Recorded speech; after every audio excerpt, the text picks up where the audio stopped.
अच्छी आदतों का फल जो बोवोगे वही काटोगे। यह एक ऐसे व्यक्ति की कहानी है जो कि एक बड़े शहर में बर्फ बनाने वाली कंपनी का मालिक था।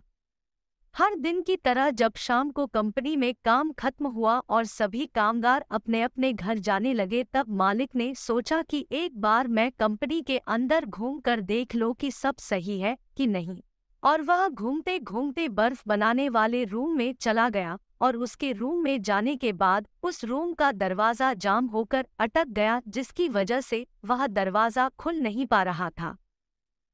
और उस कंपनी में काम करने वाले सभी व्यक्ति कंपनी को बंद कर अपने अपने घर के लिए निकल गए थे।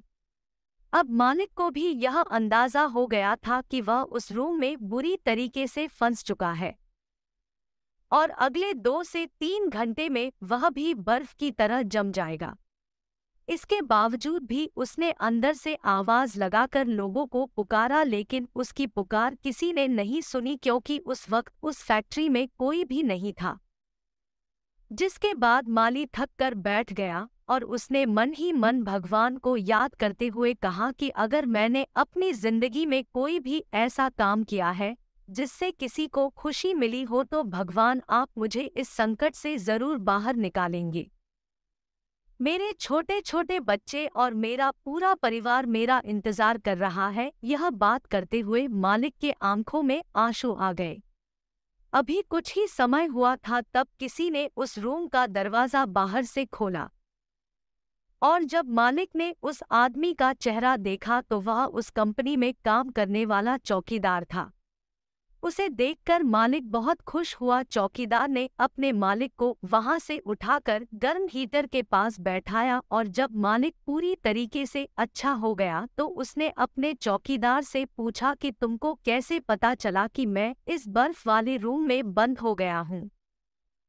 इस बात को सुनकर चौकीदार ने अपने मालिक के सवाल का जवाब देते हुए कहा कि मालिक, मैं लगभग इस कंपनी में 20 से 25 साल से काम कर रहा हूं, लेकिन आप उन कुछ चुनिंदा लोगों में से हैं जो जब भी कारखाने में आते हो तो मुझसे हंसकर मिलते हो और हालचाल पूछते हो, और निकलते वक्त आपका वही मिलनसार स्वभाव मेरे सारे दिल की थकावट दूर करता है।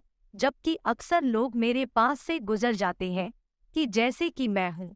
जब आज सुबह आप फैक्ट्री आए तो आपने मुझसे हंसकर अभिवादन किया, लेकिन जब फैक्ट्री बंद हुई और सभी लोग घर जाने लगे तब आपका अभिवादन मैंने नहीं सुना और मैं आपका इंतजार करता रहा। लेकिन काफी समय बीत जाने के बाद मैं सोचा कि कहीं आप किसी कार्य में बिजी तो नहीं हो गए या फिर आप किसी संकट में तो नहीं फंस गए हैं, जिस कारण से मैं आपको ढूंढते हुए अंदर आया। तब आप मुझे इस रूम में बंद हुए मिले। चौकीदार से यह बात सुनकर मालिक भी सोच में पड़ गए कि क्या यह इतनी बड़ी बात है कि हम किसी व्यक्ति से अगर हंस बोलकर बात करते हैं तो वह उसके लिए इतनी बड़ी बात होती है।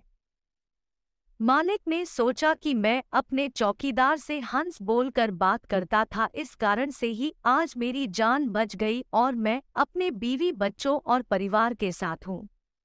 इसीलिए कहा जाता है कि हम जैसा बोलते हैं वैसा ही काटते हैं, या फिर आप ही से ऐसे भी कर सकते हैं कि जैसा हमारा स्वभाव होता है वैसा ही हमें फल मिलता है।